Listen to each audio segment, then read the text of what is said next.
vamos a comenzar una nueva serie que se llama En toda la tierra, ¿ok? Venimos haciendo una serie en todo este año, los que nos han estado siguiendo y viniendo, donde hemos estado haciendo un panorama completo de la Biblia, ¿ok?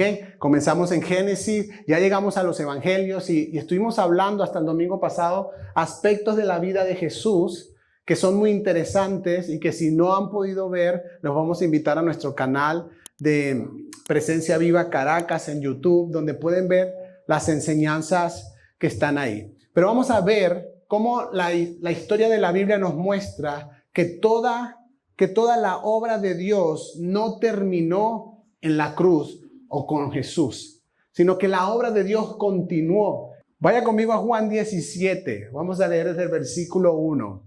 Juan 17, versículo 1, yo tengo la Nueva Versión Internacional, usted puede leerla en la versión que tenga ahí a la mano. Y quiero leer hasta el versículo 5. Dice la Biblia, después de que Jesús dijo esto, dirigió la mirada al cielo y oró así: Padre, ha llegado la hora, glorifica a tu Hijo para que tu Hijo te glorifique a ti, ya que le has conferido autoridad sobre todo mortal para que Él les conceda vida eterna a todos los que les has dado. Y esta es la vida eterna, dice el versículo 3, que te conozcan a ti, el único Dios verdadero, y a Jesucristo, a quien has enviado. La próxima vez que se pregunte ¿cuál es la vida eterna? ¿Qué es la vida eterna? Juan 17, 3, ¿ok? Versículo 4, yo te he glorificado en la tierra y he llevado a cabo la obra que me encomendaste. Ahora, Padre, glorifícame en tu presencia con la gloria que tuve contigo antes de que el mundo existiera. Y quiero llamar su atención a este texto para lo que vamos a entrar a ver. ¿Por qué? Porque Jesús aquí, de una manera muy clara, dice: Padre, he acabado la obra que me diste que hiciera. Pero hasta este momento Jesús no había ido a la cruz. La cruz va a venir después. Sin embargo, Jesús le está diciendo a su Padre: ya terminé la obra. Ahora, ¿de qué obra estaría hablando entonces Jesús si no había ido a la cruz? ¿Estamos de acuerdo con que la cruz formaba parte del plan de Dios? Sí, era parte del plan de Dios. El siguiente paso era ir a la cruz, sufrir, pagar por el pecado de la humanidad.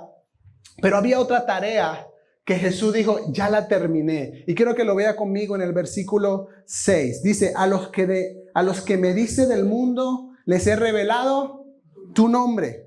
Eran tuyos, tú me los diste y ellos han obedecido tu palabra. Ahora saben que todo lo que me has dado viene de ti, porque les he entregado las palabras que me diste y ellos las aceptaron. Saben con certeza que salí de ti y han creído que tú me enviaste. Es bien particular porque una de las tareas importantes que Jesús tenía que hacer era capacitar a aquellos que iban a continuar la obra. Por eso le dice al Padre: he acabado la obra que me diste que hiciera. A los que me diste les he dado tu palabra. Y ellos creen que salí de ti. Ellos creen que tú me enviaste. Y son los hombres que van a seguir con la obra que me has encomendado. Parte de la obra que Jesús tenía que hacer era dedicar este tiempo que dedicó a sus discípulos, a capacitarlos, a entrenarlos, a inspirarlos, porque eran ellos los que iban a continuar con la obra de Dios y con lo que Dios tenía planeado para las naciones. Y quiero que lo veamos de esta manera, como en un panorama muy general. Cuando el hombre pecó, ya lo hemos visto, Dios empezó a poner en práctica un plan de salvación. ¿Estamos de acuerdo con eso? Un plan para rescatar lo que se había perdido, para darle la oportunidad al hombre de volver a estar reconciliado con Dios. Y es un plan que yo puedo dividir en 3 fases, ¿ok? La primera fase fue Israel. Dios tenía que hacer una nación para Él, una nación donde Él pudiera mostrar su carácter, donde Él pudiera mostrar su firmeza, donde Él pudiera mostrar cuáles eran los estándares que Él tenía para el hombre. Y demostrar por medio de esa nación quién era Él, cómo era su carácter, cómo era su corazón, pero además demostrar que era imposible para el hombre salvarse por sí mismo. Okay, Israel formaba parte de esa primera fase del plan. La segunda fase del plan fue Jesucristo. De hecho, por medio de Israel y la promesa que Dios le hace, que por medio de esa nación iba a venir el Mesías, Jesús aparece y Jesús declaró: yo soy el camino, la verdad y la vida, y nadie llega al Padre sino por mí. Bíblicamente, cualquier persona en el mundo está perdido sin Jesús, porque Él es el único camino, la verdad de la vida. Es el único camino para volver a estar reconciliados con el Padre. Pero la obra de salvación, aunque Jesús hizo todo lo que era necesario para ser salvos, no terminó allí.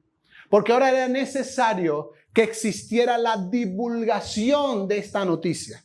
Y ahí entra la tercera fase del plan de salvación de Dios. Y ahí es donde entra la idea de Dios de la iglesia. La iglesia como parte del plan de Dios para que muchos más conozcan y alcancen la salvación. Y ahí vamos a entrar en el libro de los Hechos. No vamos a leerlo todo en estas semanas, pero vamos a ver algunas cosas que son importantes. Es un libro escrito por Lucas, dirigido a la misma persona a la que dirigió su primer libro, el Evangelio de Lucas, a Teófilo. Y él, un historiador, un investigador que se dedicó a revisar lo que realmente hablaban de Jesús y de quién era Jesús. Y quiero que vayas conmigo a Hechos capítulo 1, versículo 1 al 5. Dice: estimado Teófilo, en mi primer libro me refería a todo lo que Jesús comenzó a hacer y enseñar hasta el día en que fue llevado al cielo, luego de darle instrucciones por medio del Espíritu Santo a los apóstoles que había escogido. Después de padecer la muerte, se presentó dándoles muchas pruebas convincentes de que estaba vivo. Durante 40 días se les apareció y les habló acerca del reino de Dios. Una vez, mientras comía con ellos, ordenó: no se alejen de Jerusalén, sino esperen la promesa del Padre, de la cual les he hablado. Juan bautizó con agua, pero dentro de unos pocos días ustedes serán bautizados con el Espíritu Santo. Y aquí quiero que vean, porque el libro de los Hechos es importante por eso, porque aquí comienza la iglesia.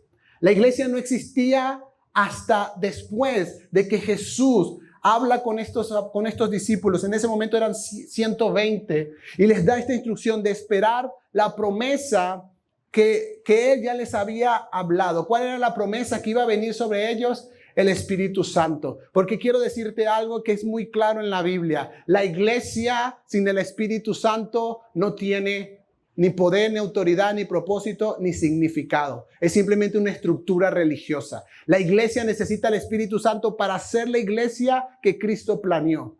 Necesitamos el Espíritu Santo. Estuvimos haciendo una serie de la persona más importante, lo pueden buscar también en nuestro canal de YouTube, donde hablamos más en profundidad del Espíritu Santo. Por eso, no lo voy a leer, pero por eso en Juan 16, del versículo 7 en adelante, Jesús les dice: les conviene que yo me vaya, porque si yo no me voy, el Consolador no puede ser enviado. Es decir, de nuevo, los apóstoles habían estado con Jesús 3 años. 3 años caminando con Él, 3 años viéndolo, 3 años aprendiendo de Él, 3 años viéndolo hacer milagros. Y Jesús les dice: es mejor para ustedes estar sin mí físicamente para que puedan cumplir el propósito que tienen como iglesia. Hasta ese momento, de nuevo, no existía. Es más, es Jesús el que utiliza la palabra eclesia por primera vez cuando le dice a Pedro, cuando Pedro le dijo: tú eres el Cristo, el Hijo del Dios viviente. Y Jesús le dice: Pedro, esto no te lo reveló ni carne ni sangre, sino mi Padre que está en el cielo. Y sobre esta roca edificaré mi iglesia. No existía. Y quiero que sepas y quiero plantearte esto en esta serie. La iglesia es una idea de Dios. No es una idea de ningún hombre. Ningún hombre, ninguna autoridad, ninguna persona, ninguna religión se puede tomar la autoría de la iglesia. La iglesia fue idea de Dios. Y Jesús vino a establecer la iglesia, porque ahora la iglesia forma parte del plan de Dios para esta generación. Entonces vamos a encontrar que los discípulos obedecieron y esperaron en Jerusalén la promesa del Espíritu Santo. ¿Por qué era importante que esperaran en Jerusalén? Bueno, porque se acercaba el día de Pentecostés, que fue el día en que ocurrió la venida del Espíritu Santo. Y cerca de 1 millón de personas aproximadamente iban a estar en Jerusalén visitando, porque era normal que fuera mucha gente a esta fiesta, a esta festividad, ¿verdad? Y de nuevo, Jesús le dice, esperen, porque dentro de pocos días van a ser bautizados. Eran 120 discípulos en ese momento, según lo que relata la Biblia. Y a mí me gusta imaginar cuando estoy leyendo la Biblia, me gusta pensar y digo yo, imagínense a estos discípulos, escuchan a Jesús, Jesús se va y dicen, Jesús dijo que en los próximos días vamos a ser bautizados con el Espíritu Santo. Imagínense el primer día de espera. Sí, porque además, si usted lo sigue leyendo, va a ver que ellos esperaban, pero se mantenían orando. Se mantenían juntos, estaban todos juntos, estaban orando y estaban esperando la promesa. Pero imagínense el primer día de espera. Dice, el Señor ha dicho que va a venir el Espíritu Santo. Vamos a continuar orando, vamos. Y el primer día no pasó. Segundo día, tercer día, cuarto día. En el día 9, ¿cómo estaría su expectativa? ¿Cómo estaría su corazón? ¿Cómo estarían? Porque escúcheme algo, ellos no estaban esperando que sus sueños se cumplieran. Ellos no estaban esperando que las cosas fueran mejor de acuerdo a sus propias expectativas. Ellos estaban esperando una promesa. Y hay una gran diferencia cuando quieres que las cosas salgan como tú quieres y estás esperando eso, a cuando estás esperando en una promesa de Dios. Porque tienes la certeza de que si Dios te ha prometido algo, lo va a hacer. Ellos no tenían ninguna duda. No estaban esperando una ilusión, no estaban esperando un sueño, no estaban esperando el cumplimiento de una expectativa personal. Estaban esperando la promesa que Jesús, su maestro, les había dado. Y ahí está en Hechos capítulo 2, versículo 1. Dice, cuando llegó el día de Pentecostés, estaban todos juntos en el mismo lugar. De repente vino del cielo un ruido como el de una violenta ráfaga de viento y llenó toda la casa donde estaban reunidos. Y aparecieron entonces unas lenguas como de fuego que se repartieron y se posaron sobre cada uno de ellos. Todos fueron llenos del Espíritu Santo y comenzaron a hablar en diferentes lenguas según el Espíritu les concedía expresarse. Y aquí aparece el Espíritu Santo, es derramado el Espíritu Santo, que este es un momento histórico de la iglesia importante porque es el cumplimiento de las profecías acerca de lo que Dios iba a hacer, que iba a derramar su espíritu sobre toda carne. Y Pedro después explica que a eso se refiere, pero los 120 discípulos que estaban ahí reunidos, instantáneamente, diga conmigo instantáneamente, se convirtieron en misioneros transculturales. Inmediatamente. Porque empezaron a hablar en otras lenguas.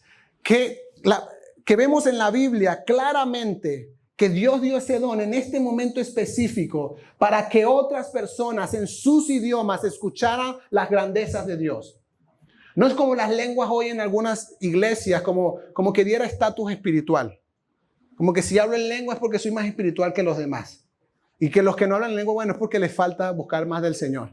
Yo me paro a las 4 de la mañana todos los días y por eso. No es ningún estatus. Dios tenía un propósito con esto. Así como las lenguas del Espíritu tienen un propósito en nuestra vida personal. Pero ¿qué sucedió en este momento?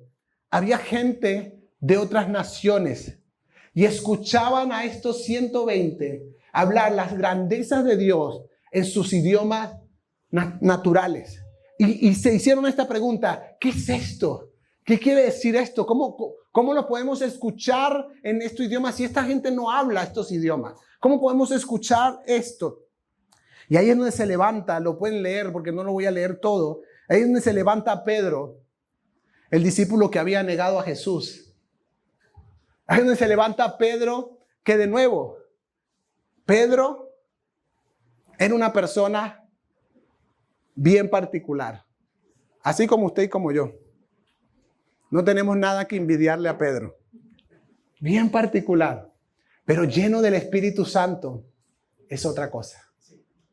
Lleno del Espíritu Santo es otra cosa. Y empezó, y se levanta este discípulo y empieza a hablar lleno del Espíritu Santo y con valor empieza a decirles, ese Jesús al que mataron, Él es el Señor, Él es el Salvador, y a menos que se arrepientan y crean en Él, no podrán ser salvos.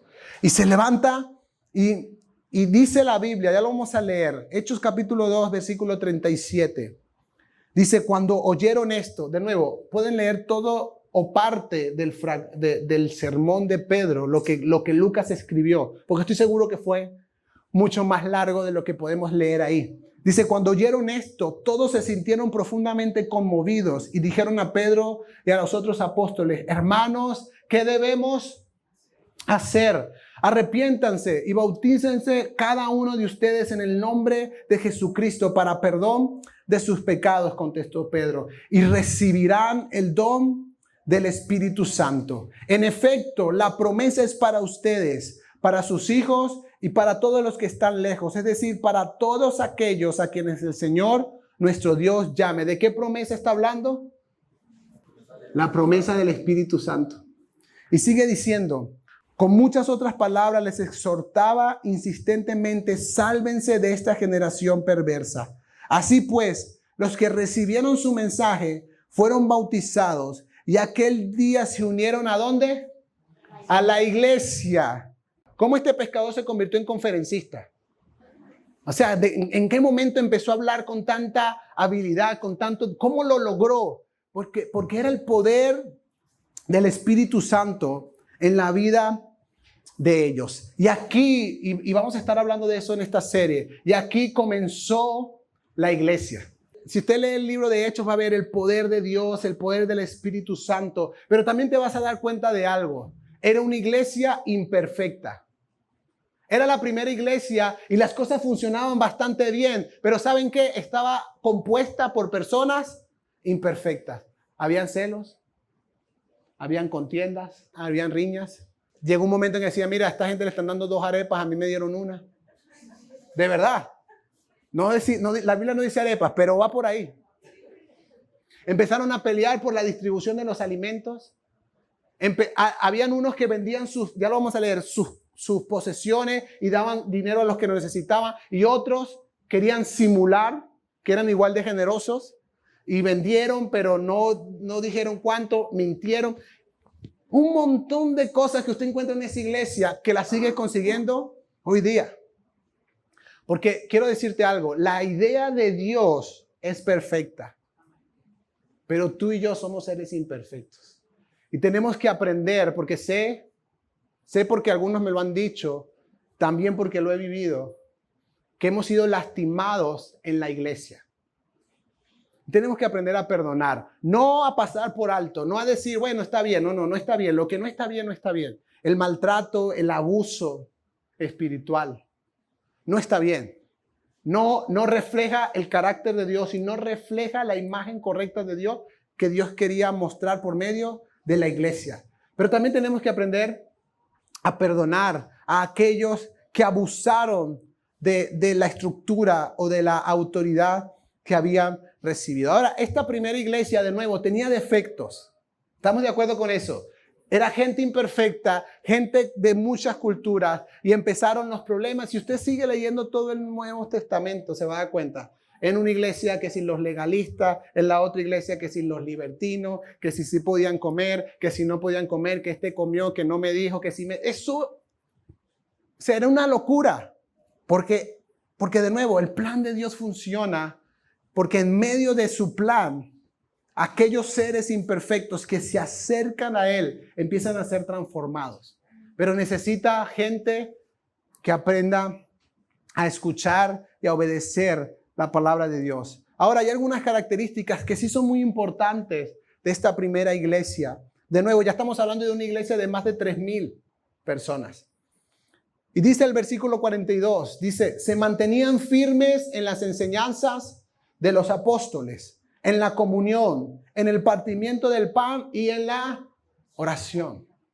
Se mantenían firmes en las enseñanzas que los apóstoles le daban. No sé cómo lo hacían, pero estoy seguro que eran gente, porque no existía YouTube para volver a ver la prédica al día siguiente. Tenían que prestar atención. Sabían que lo que se estaba hablando era importante y permanecían en eso, permanecían en la comunión, en el partimiento del pan y en la oración. Porque aquí hay algo muy importante. La iglesia, ya se los dije, sin el Espíritu Santo pierde todo sentido. Pero la iglesia que no ora, igual. Porque la vida de la iglesia, y la primera iglesia lo entendió, estaba en la oración. Una iglesia que no ora está destinada a dejar de existir en el tiempo. Y no estoy hablando de que el pastor ore. Estoy hablando de que usted, como parte de la iglesia de Dios, no estoy hablando de presencia viva, como parte de la iglesia de Dios, entienda que la oración no es solo una tarea cristiana para cumplir, que necesitas permanecer en oración para que Dios te ayude por medio de su Espíritu a permanecer firme en el Evangelio, a permanecer firme en Cristo. Dice, todos estaban asombrados por los muchos prodigios y señales que realizaban los apóstoles. Todos los creyentes estaban juntos, tenían todo en común. Vendían sus propiedades y posesiones y compartían sus bienes entre sí según la necesidad de cada uno. No dejaban de reunirse unánimes en el templo ni un solo día. ¿Dónde se reunían? En el templo. Pero también de casa en casa partían el pan y compartían la comida con alegría y generosidad. Se reunían en el templo y en las casas. Por alguna razón, en los últimos años de la iglesia, en nuestra mente se instauró que la iglesia es solo el templo. Que la iglesia es cuando vamos el domingo. No. En el diseño de Dios, la iglesia es para que te reúnas en el templo, pero también para que te reúnas en las casas. Porque la iglesia eres tú. Porque la iglesia va contigo. Porque la iglesia, somos la iglesia porque el Espíritu Santo ha venido a morar en nosotros. Y formamos parte de la comunidad de fe y de la iglesia que Dios ha planeado. Y sigue diciendo, alabando a Dios y disfrutando de la estimación general del pueblo. Y cada día el Señor añadía al grupo los que iban siendo salvos. Y vamos a estar hablando de esto en esta serie porque se han desvirtuado demasiadas ideas de la iglesia, de acuerdo al diseño perfecto de Dios. La iglesia no es un lugar donde nos reunimos solo para sentirnos bien. Y qué bueno que te sientas bien aquí. Queremos que te sientas en tu iglesia, tu casa y tu familia. Pero ese no es el propósito principal. Esto no es un club social donde tu diezmo es como el pago de la cuota de... No es. Este es un lugar para que seas capacitado. Este es un lugar para que seas lleno del poder de Dios. Este es un lugar para que aprendas a relacionarte con Dios en tu casa. Este es un lugar para que aprendas a amar a otros, a interesarte por lo que otros están viviendo y dejar de ser egoísta. Porque por naturaleza somos egoístas. Y la iglesia, como idea de Dios, está diseñada para que tú te intereses también en los demás. Para que tú no solo digas, yo necesito, sino también pregunte, ¿usted qué necesita? ¿En qué puedo orar por ti? ¿En qué te puedo ayudar? Porque, de nuevo, por naturaleza somos egoístas. Si no, explíqueme por qué un niño de 1 año, año y medio no quiere compartir su carrito con otro niño. Es mío. Esa es la primera, casi que después de mamá, la primera palabra que se aprende un niño es mío. Esto es mío. Y ya. Entonces, de nuevo, la iglesia no es solo un lugar. Qué bueno, de verdad, qué bueno que te sientas bien y espero que esté pasando. Pero no es el propósito principal de la iglesia. El propósito de Dios al crear la iglesia es formar personas, transformar personas a la imagen de su Hijo para que vayan y le comuniquen a otros las buenas noticias del Evangelio.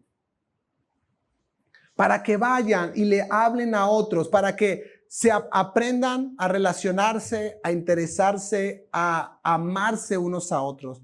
También para que puedan ver la obra de Dios en sus vidas, obrando para ayudar, para ministrar a otros. Esta nueva iglesia en este tiempo se reunía en el templo. Seguro ahí es donde se daba una enseñanza. Seguro ahí es donde había quizás una estructura litúrgica para algunas cosas. Pero luego se reunían en casas. Y por eso, para nosotros, es tan importante como iglesia ese tiempo que tenemos de merienda al final de cada reunión. Porque la iglesia no es solo venir, escuchar un predicador, tomar notas, los que toman notas y irme a mi casa. No, la iglesia es relacionarme con otros que son hermanos de la fe, con otros que han sido salvados, poder conocer los testimonios de lo que la gente ha estado viviendo en el Señor, poder ser edificados por lo que Dios está haciendo en la vida de otros. Es un lugar para que aprendamos a dejar la envidia fuera de nuestro corazón. Es un lugar para que aprendamos a dejar de quejarnos tanto y empezar a ser más agradecidos. Este es un lugar de entrenamiento, no de entretenimiento. Esto no es un lugar para que usted venga y diga, bueno, la alabanza estuvo hoy. Como que no oraron mucho esos muchachos porque estuvo ahí. Sí, eso, si se fue la luz, eso como que hay pecado ahí en él. No, aquí no están haciendo las cosas para agradarle a usted. Pero Dios lo ha traído para capacitarlo. Dios lo ha traído para que sea edificado. Pero no para que tú digas, ya estoy edificado. No, si no haces nada con eso es como si no hubiese pasado. ¿Ok? Si no haces nada con lo que Dios te ha estado enseñando, es como si no hubiese pasado. Porque Dios no solo te quiere hacer un conocedor de algo, Dios quiere usar tu vida. Dios quiere manifestarse por medio de tu vida con el Espíritu Santo. Y de nuevo, era gente imperfecta, porque por alguna razón también, por la misma estructura religiosa en la que fuimos criados, viendo a un hombre, al Papa, como un hombre supremamente santo y inmaculado y que creemos que tenemos que llegar a cierto, no sé, para poder ser usado por Dios. No es así. Dios te usa en tus debilidades. Dios quiere seguir transformándote. Dios no está de acuerdo con algunas cosas que estás haciendo. Pero aún así, Dios sigue queriendo transformarte, pero quiere usarte. Y por eso la iglesia forma parte de esta idea de Dios para la expansión del reino de Dios en la tierra. Porque Jesús ya no está físicamente. Ahora está el Espíritu Santo. Pero el Espíritu Santo no va a obrar así de una manera, un viento y ya no. El Espíritu Santo va a obrar por el diseño de Dios, por medio de la iglesia. Por eso es la iglesia la encargada de llevar las buenas noticias del Evangelio. ¿Y qué sucedió con esta primera iglesia? Fue perseguida. Porque Jesús les había dicho, y me serán testigos, Hechos capítulo 1, versículo 8, pero cuando venga el Espíritu Santo sobre ustedes, recibirán poder y serán mis testigos, tanto en Jerusalén como en toda Judea y Samaria y hasta los confines de la tierra. ¿Y sabe qué le pasó a la primera iglesia? Se quedaron en Jerusalén. Estaban bien. Imagínense una iglesia que pasa de 120 a 3,000 y pico y compartían y se llevaban bien. Habían sus cosas, pero se manejaban. Estaban bien. Entonces, Dios en su soberanía perfecta permite que sean perseguidos. Y es la persecución, históricamente, la que genera que el evangelio empiece a llegar a otras naciones.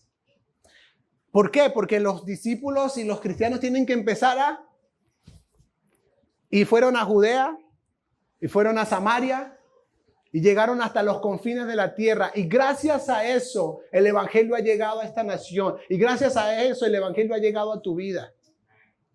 Porque Dios ideó que la iglesia era la estrategia perfecta para que muchos conocieran la obra del evangelio. Miren, si la iglesia no se levanta, si los primeros discípulos no hacen lo que tenían que hacer, la muerte de Jesús hubiera sido espectacular y brutal, pero nadie la conocería. Y estaríamos destinados a estar perdidos por siempre.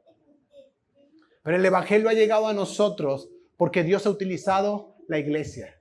Por generaciones, por años, Dios ha utilizado la iglesia. Y es por medio de la vida que podemos tener por medio del Espíritu Santo.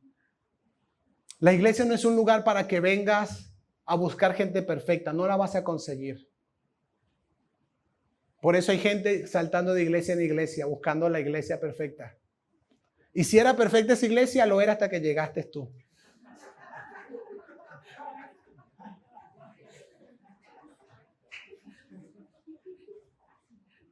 No existe tal cosa. Pero sí existen lugares saludables para crecer y lugares contaminados con cosas que no vienen de Dios. Eso sí existe. ¿Pero por qué? Porque el enemigo se ha encargado de desvirtuar la idea de la iglesia, de convertirla solo en un parámetro religioso, para que no veamos la vida que hay en la iglesia, para que no entendamos el propósito que hay en la iglesia de Cristo, como parte del plan de Dios. Es el lugar para que tú crezcas. No estoy hablando de la iglesia porque esta sea mejor que otra. Estoy hablando de esta iglesia porque estás aquí, pero puede ser cualquier otro lugar. Pero la iglesia no es un lugar para que tú vayas simplemente a calentar una silla. No, es un lugar para que tú seas edificado, fortalecido, capacitado, pero para que luego te levantes y digas, ok, Señor, ¿qué es lo que yo tengo que hacer? ¿Por qué? Porque formamos parte del plan de Dios. No solo los pastores y líderes de esas iglesias. Tú formas parte del plan de Dios. El evangelio ha llegado a tu vida para que ahora el evangelio llegue a otros por medio de tu vida. Es la manera en que funciona. Y por eso Dios tuvo esta idea. Y vamos a estar hablando algunas cosas de lo que sucedieron en esta primera iglesia. Las cosas que sucedieron. Y lo que podemos aprender de eso. Pero sobre todo, lo que tenemos que rescatar para que podamos comprender el verdadero propósito de la iglesia. Porque si seguimos pensando que solo con reunirnos es suficiente, estamos equivocados. Reunirnos como iglesia es solo una parte. Es más, déjame decirte, es la parte más fácil. Reunirnos como iglesia, congregarnos, es la parte más fácil. Convertirte en un discípulo y un seguidor de Cristo es otra cosa. Pero eso es lo que Dios quiere. Porque de nuevo, no importa en qué estado llegaste, no importa cómo has estado, Dios tiene el poder de restaurar las cosas. Dios tiene el poder de transformar tu corazón, de transformar tu mente, de transformar tu vida y de utilizar tu vida para llevar salvación a muchos otros. Les decía a los de la primera reunión, se estima, según algunos números, que mueren aproximadamente 84 personas por segundo en el mundo. También nacen otros, no se preocupen, no se asusten. Pero vamos a pensar de los que mueren, ¿verdad? 84 personas por segundo aproximadamente. Son bastantes. En lo que llevamos hablando, ¿verdad?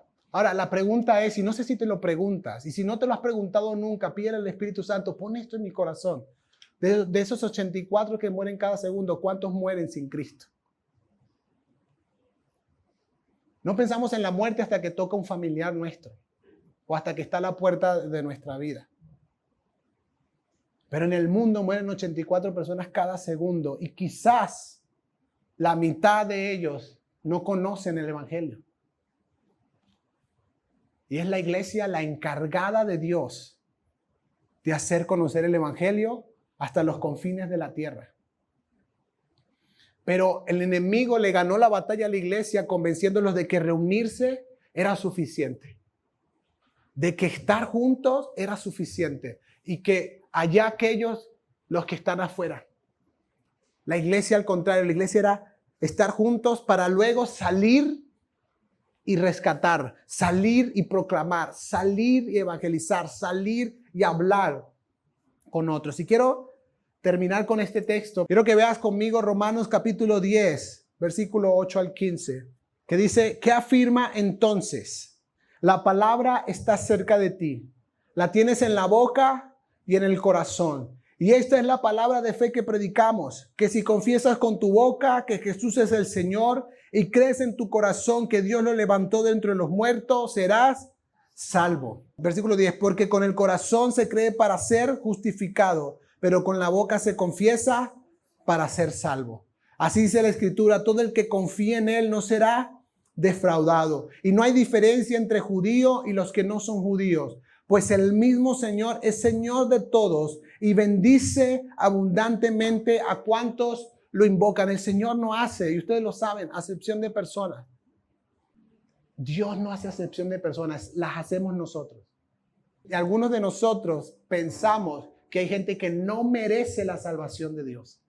Nuestra tarea no es elegir quién sí y quién no. Eso es tarea del Espíritu Santo. La conversión viene por medio del Espíritu Santo. Algunos responderán, otros no lo harán, pero es cosa del Señor. Pero yo no tengo que elegir, no, este sí tiene pinta de que puede ser salvo. Ese tío borracho, drogadicto, que maltrata a la mamá, que maltrata a la esposa, que maltrata a sus hijas. No, yo no creo que el evangelio sea para él. ¿Tú qué sabes? Somos nosotros los que creemos que podemos tomar esto en nuestras manos. Versículo 13, porque todo el que invoque el nombre del Señor será salvo. Ahora bien, ¿cómo invocarán a aquel en quien no han creído? ¿Y cómo creerán en aquel de quien no han oído?